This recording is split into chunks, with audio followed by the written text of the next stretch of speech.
नमस्कार। सुनो कहानी में आपका स्वागत है। कहानी के पिछले भाग में हमने सुना कि गेसु सुधा से मिलने उसके घर आती है और उसके बाद हमने सुना कि चंदर सुधा के लिए मास्टर भी ले आता है। अब आगे। एक गमकदे की शाम, मन उदास, तबीयत उचटी सी। सितारों की रोशनी फीकी लग रही थी। मार्च की शुरुआत थी और फिर भी जाने शाम इतनी गर्म थी या सुधा को ही इतनी बेचैनी लग रही थी। पहले वह जाकर सामने के लॉन में बैठी, लेकिन सामने के मौलसिरी के पेड़ में छोटी छोटी गौरियों ने मिलकर इतनी जोर से चहचहाना शुरू किया कि उसकी तबीयत घबरा उठी। वह इस वक्त एकांत चाहती थी और सबसे बढ़कर सन्नाटा चाहती थी, जहां कोई न बोले, कोई बात न करे, सभी खामोशी में डूबे हुए हो। वह उठकर टहलने लगी और जब लगा कि पैरों में ताकत ही नहीं रही तो फिर हरी हरी घास पर लेट गई। मंगलवार की शाम थी और अभी तक पापा नहीं आए थे। आना तो दूर, पापा या चंदर के हाथ के एक पुर्जे के लिए तरस गई थी। किसी ने यह भी नहीं लिखा था कि वह लोग कहाँ रह गए हैं या कब तक आएंगे। किसी को भी सुधा का ख्याल नहीं। शनिवार या इतवार को तो वह हर रोज खाना खाते वक्त रोई। चाय पीना तो उसने उसी दिन छोड़ दिया था और सोमवार को सुबह पापा नहीं आए तो वह इतना फूट फूट कर रोई कि महाराजिन को सेकती हुई रोटी छोड़कर चूल्हे की आंच निकालकर सुधा को समझाने आना पड़ा। और सुधा की रुलाई देखकर तो महाराजिन के हाथ पांव ढीले हो गए। उसकी सारी डांट हवा हो गई थी और वह सुधा का मुंह ही मुंह देखती थी। कल से कॉलेज भी नहीं गई थी और दोनों दिन इंतजार करती रही कि कहीं दोपहर को पापा ना आ जाए। गेसु से भी 2 दिन से मुलाकात नहीं हुई थी, लेकिन मंगल को दोपहर तक जब कोई खबर ना आई तो उसकी घबराहट बेकाबू हो गई। इस वक्त उसने बिसरिया से कोई भी बात नहीं की। आधा घंटा पढ़ने के बाद उसने कहा कि उसके सिर में दर्द हो रहा है और उसके बाद खूब रोई, खूब।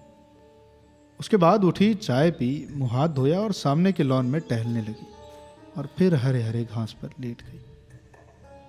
बड़ी ही उदास शाम थी और तो और क्षितिज की लाली के होठ भी स्याह पड़ गए थे। बादल सांस रोके पड़े थे और खामोश सितारे टिमटिमा रहे थे। बगलों की धुंधली धुंधली कतारें पर मारते हुए गुजर रही थी। सुधा ने एक लंबी सांस लेकर सोचा कि अगर वह चिड़िया होती तो एक क्षण में उड़कर जहां चाहती वहां की खबर ले आती। पापा इस वक्त घूमने गए होंगे। चंदर अपने दोस्तों की टोली में बैठा रंगरलिया कर रहा होगा। वहां भी दोस्त बना ही लिए होंगे उसने। बड़ा बातूनी है चंदर और बड़ा मीठे स्वभाव का।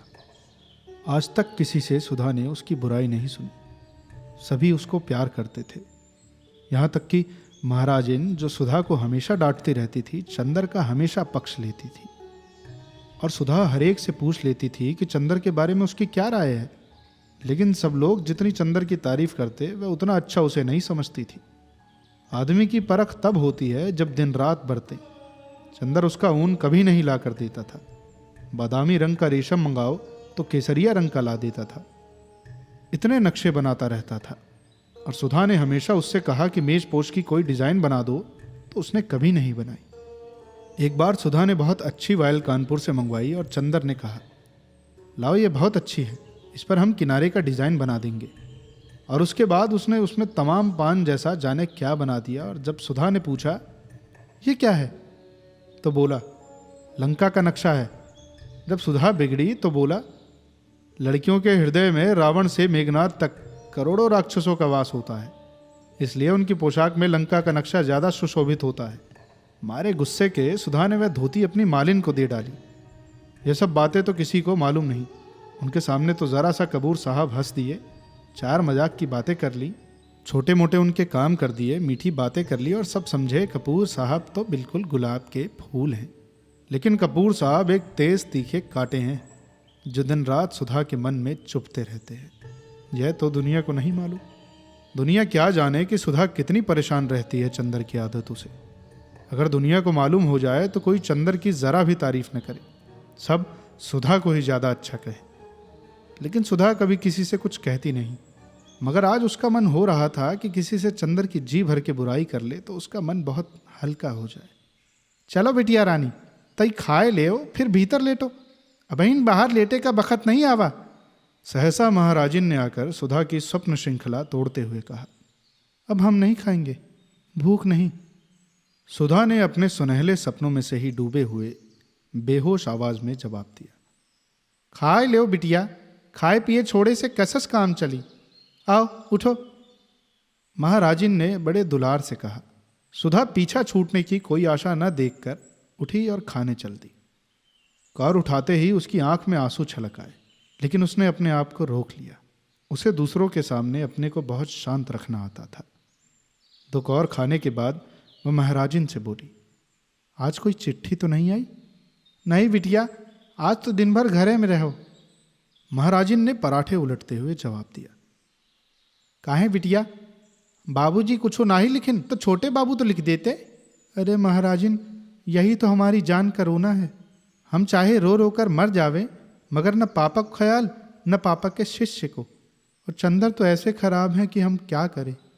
ऐसे स्वार्थी हैं, अपने मतलब के हैं बस। सुबह शाम आए और हम या पापा न मिले तो आफत ढा देंगे। बहुत घूमने लगी हो तुम, बहुत बाहर कदम निकल गए हैं तुम्हारे।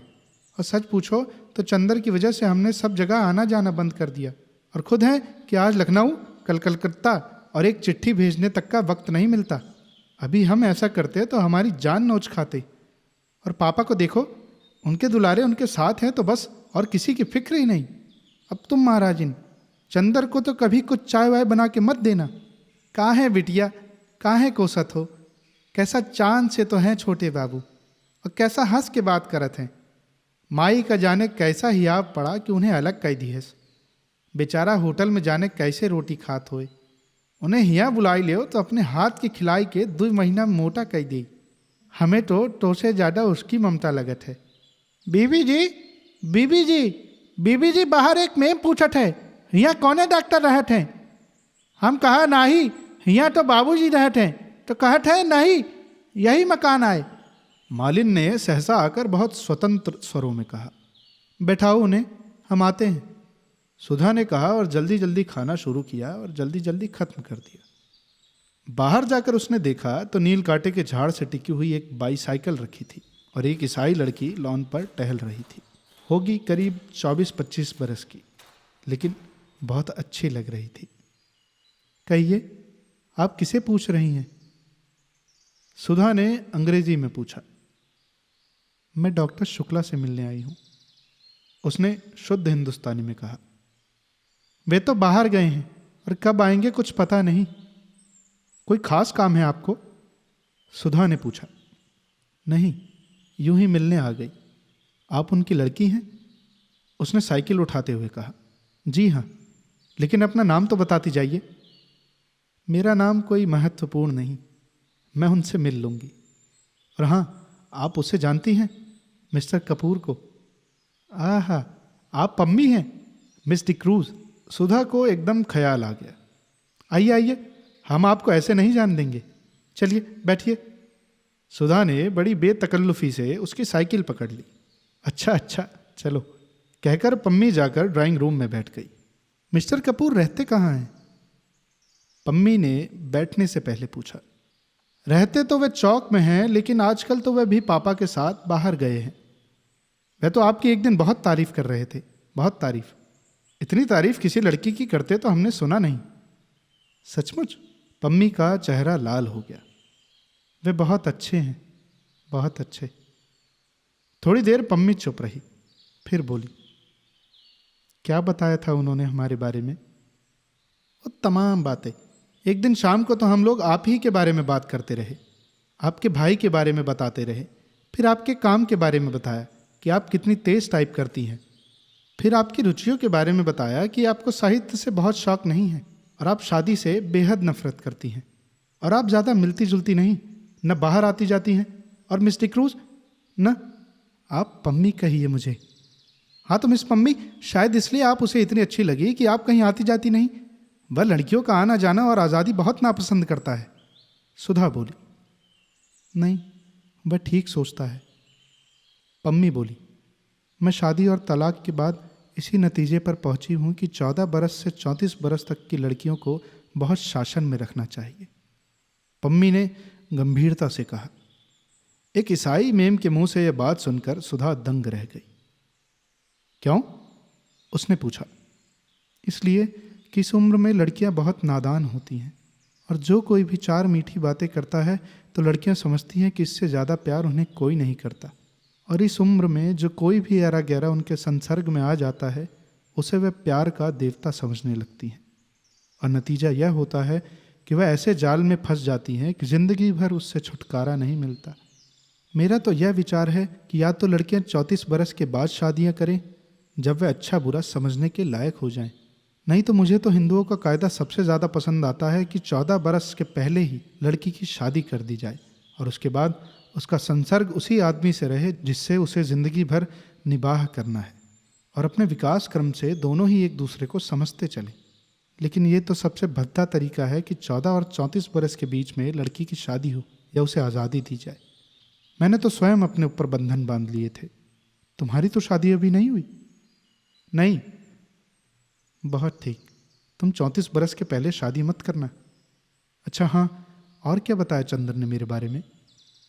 और तो कुछ खास नहीं। हाँ, यह कह रहा था आपको चाय और सिगरेट बहुत अच्छी लगती है। ओहो, देखिए मैं भूल ही गई। लीजिए सिगरेट मंगवाती हूँ। और सुधा ने घंटी बजाई। रहने दीजिए, मैं सिगरेट छोड़ रही हूँ। क्यों? इसलिए कि कपूर को अच्छा नहीं लगता और अब वह मेरा दोस्त बन गया है, और दोस्ती में तो एक दूसरे से निभाव करना ही पड़ता है। उसने आपसे यह नहीं बताया कि मैंने उसे दोस्त मान लिया है? पम्मी ने पूछा। जी हाँ, बताया था। अच्छा तो चाय तो लीजिए। हाँ हाँ, चाय मंगवा लीजिए। आपका कपूर से क्या संबंध है? पम्मी ने पूछा। कुछ नहीं, मुझसे भला क्या संबंध होगा उसका? जब देखिए तब बिगड़ता रहता है मुझ पर, और बाहर गए हैं तो आज तक कोई खत नहीं भेजा।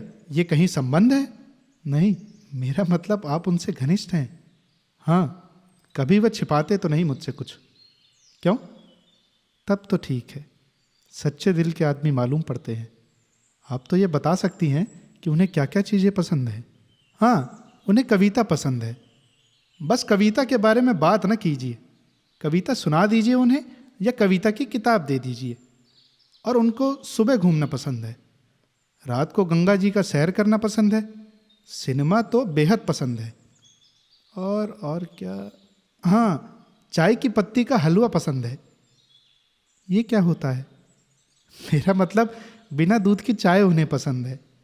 अच्छा अच्छा, देखिए आप सोचेंगी कि मैं इस तरह से मिस्टर कपूर के बारे में पूछ रही हूँ कि जैसे मैं कोई जासूस हूँ, लेकिन असल बात मैं आपको बता दूँ, मैं पिछले 2-3 साल से अकेली रहती रही, किसी से भी नहीं मिलती जुलती थी। उस दिन मिस्टर कपूर गए तो पता नहीं क्यों मुझ पर बड़ा प्रभाव पड़ा। उनको देखकर ऐसा लगा कि यह आदमी है जिसमें दिल की सच्चाई है, जो आदमियों में बिल्कुल नहीं होती। तभी मैंने सोचा इनसे दोस्ती कर लूं। लेकिन चूंकि एक बार दोस्ती करके विवाह और विवाह के बाद का अलगाव मैं भोग चुकी हूं, इसलिए इनके बारे में पूरी जांच पड़ताल कर लेना चाहती हूं। लेकिन दोस्त तो अब बना ही चुकी हूं। चाय आ गई थी और पम्मी ने सुधा के प्याले में चाय डाली। ना, मैं तो अभी खाना खा चुकी हूं, सुधा बोली।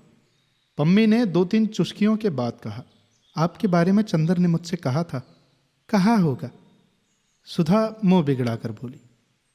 मेरी बुराई कर रहे होंगे और क्या? पम्मी चाय के प्याले से उठते हुए धुएं को देखती हुई अपने ही ख्याल में डूबी थी। थोड़ी देर बाद बोली, मेरा अनुमान गलत नहीं होता। मैंने कपूर को देखते ही समझ लिया था कि यही मेरे लिए उपयुक्त मित्र है।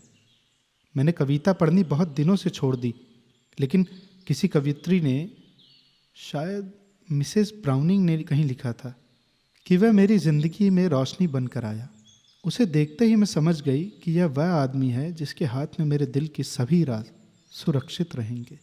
वह खेल नहीं करेगा और प्यार भी नहीं करेगा।